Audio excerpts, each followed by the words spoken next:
ये हमारा विषय चल रहा था कि प्रतिदिन हमें ईश्वर से क्या क्या मांगना चाहिए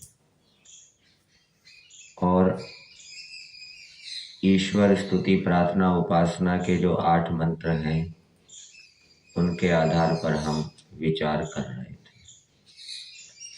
7 मंत्रों को हमने ले लिया था। पहला जो मंत्र है उसके अंदर क्या बताया? ओम विश्वानि देव सवितर दुरितानि परासुव यह भद्रम तन्न आसुव।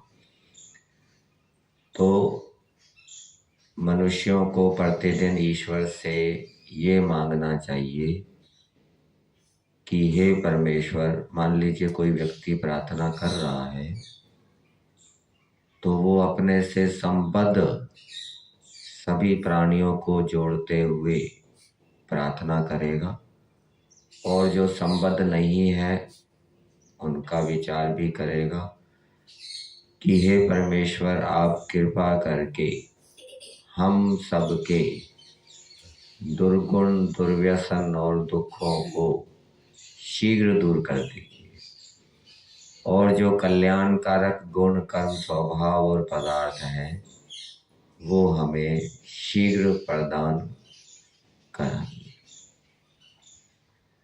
अब जो प्रातःकालीन के मंत्र बोलते हैं, कौन से मंत्र हैं? प्रातः अग्निम प्रातः इंद्रम हवामहे, ये 5 मंत्र हैं। इनमें अंतिम 3 मंत्रों में प्रार्थनाएं की गई।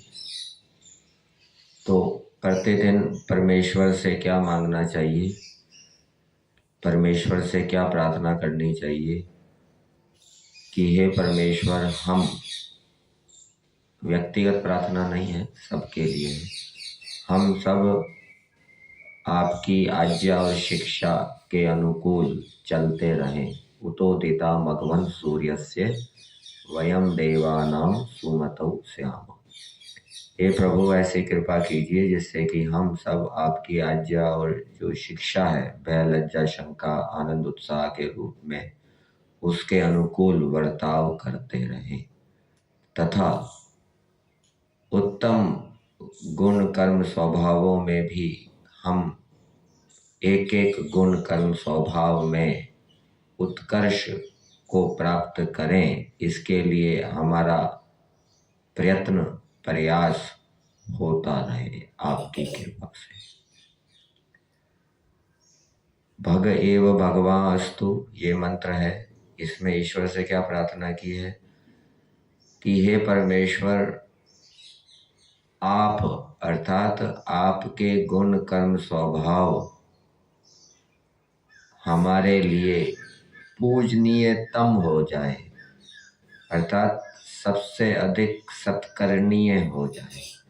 आपके गुण कर्म स्वभावों का हम सबसे अधिक सत्कार करें जिससे कि हम ऐश्वर्य से युक्त होकर तन मन धन से संसार का उपकार कर सके या करते रहें। और ईश्वर से क्या प्रार्थना की है कि हे परमेश्वर, ये जो आपने जीवन हमें प्रदान किया है, इस जीवन में प्रतिदिन अनेक प्रकार की समस्याएं आती हैं, भौतिक समस्याएं भी आती हैं, आध्यात्मिक समस्याएं भी आती हैं। आप तो सर्वज्ञ हैं, सब विद्याओं से युक्त हैं, आपके पास भौतिक विद्याएं भी हैं, आध्यात्मिक विद्याएं भी हैं। तो हे प्रभु, आप हमारे मार्गदर्शक बन जाइए, अर्थात भौतिक क्षेत्र में कोई समस्या आए, आप तो सर्वज्ञ है, सब विद्याओं से युक्त हैं, तो उस क्षेत्र से संबंधित हमारी समस्या को दूर कीजिए, उसका समाधान कीजिए। आध्यात्मिक क्षेत्र में कोई समस्या उत्पन्न हो जाए, कोई संशय उत्पन्न हो जाए, तो आप इस आध्यात्मिक क्षेत्र में भी हमारे क्या है, मार्गदर्शक बन जाइए, उस समस्या का समाधान कीजिए। फिर भग प्रणेतर भग सत्य राधो, इसमें भी प्रार्थना की गई है।